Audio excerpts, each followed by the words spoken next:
I've just about recovered from ESL Cologne now, so here's a brief video showing it from my perspective.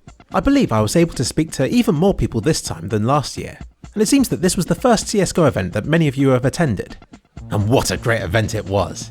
For me, the Cologne Major in 2016 was my first event, and a first for many other things as well, not least of all meeting other YouTubers and professional CSGO players. I came away from it thinking, wow, and wanting to return for this year. And I guess that I was worried that trying to repeat it again would somehow ruin the experience a bit. Surely the second time couldn't be as good as the first, and so on. Plus, this year it wasn't a major. But I needn't have feared. It was just as exciting, the games played were better, and the feeling of being recognised as I walked down the street is still kind of cool.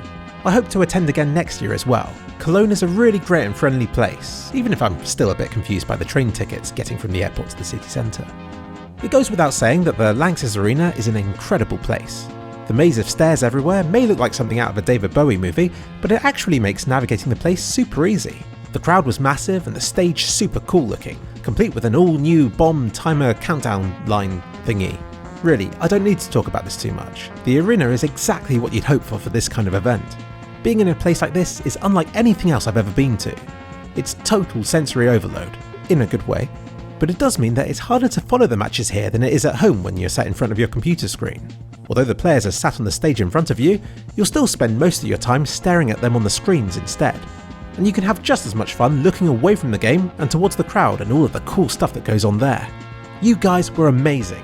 I loved the ESL letters that you spelled out using your phones.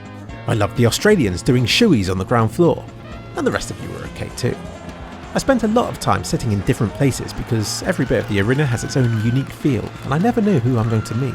As usual, there were loads of tents and events outside of the arena to keep you entertained when the matches weren't on.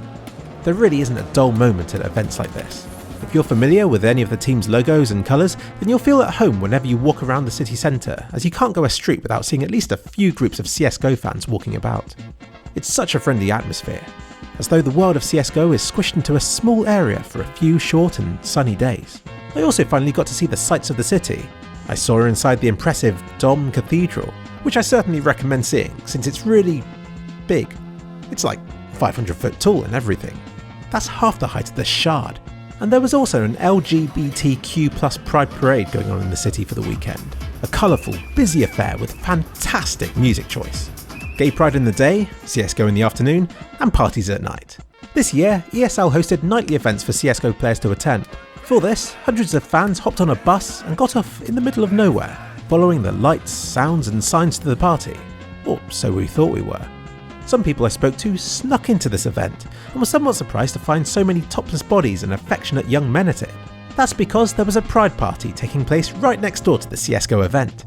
Fortunately, for those of us who queued up like respectable citizens, they were kind enough to let us know that this was the sexy party and that the gamer party was just around the corner. This event ranks beyond the best house parties that I've ever seen, sporting a basketball court, gaming computers, dance floors, Australians drinking out of their shoes and so on. I'm not the biggest socialiser normally, but I can't emphasise enough how amazing it is to be at an event where everybody shares a passion for CSGO. You guys were amazing, and had I been in a class with any of you, then you'd have been one of my best friends. There's really nothing like it outside of CSGO tournaments. Australians are great, by the way. It took them 3 days to travel to the event, and they sure as hell made the most of it, being some of the friendliest and craziest people I've ever met. I really enjoyed the game of beer pong I had with you, even if I lost and ended up drinking most of the cups. Which I still don't understand. A bit like drinking chess, you'd think that it would be the winner who would have to drink to try and balance things out. But hey, I wasn't complaining. Also had a night out where I hung around and his friends, who seemed intent on eating giant crickets, maggots and mealworms. I guess it's just a French thing. We then travelled to the city centre where we visited an esports bar. Of course. I tried gaming on one of the computers, but who knows what's installed on them, so fearing a VAT ban I stuck to insecure servers and quickly met an army of spin botters. Probably not the best place to go if you want to play the game, but certainly great if you want a good time with lots of other CSGO players. And then, on the final night was the mysterious Twitch after party. But what goes on there, stays there. But I got consent from Banana Gaming to share this picture of us two having a merry old time. Well, let's get right. But this event certainly didn't help with the 24-hour coach journey I had the following day. I promised myself after last time that I wouldn't do the coach again, but those tickets are so damn cheap. If you plan on doing something similar, then be sure to bring a full-sized V-shaped pillow with you. It really can be torture without one. I still suffered from sleep paralysis when I got home. much like I did last year. Definitely something to do with complete and utter exhaustion. Still worth it. Accommodation wise, I was in the difficult situation of having booked last minute, like a week before I was going. I got accommodation, but it was in a different place every night, which is extra hassle, and early mornings are kind of uncomfortable after the late nights that everybody tends to have at these events. I certainly suggest booking in advance if you plan to go next year, or to do the high risk, high reward strat of waiting until the night before, where I suddenly found several very cheap rooms available where people had obviously cancelled last minute. But waiting this late is a gamble. And gambling's bad. So don't do it. Anyway, that's my account of Cologne 2017. I absolutely loved every bit of it, apart from the messy bit at the end of the Twitch after party, and can't wait to do it again next year and to meet everybody who says hi to me. I'm sure that other YouTubers will also be posting videos about this event. Meeting them all in person shows me just how nice everybody is.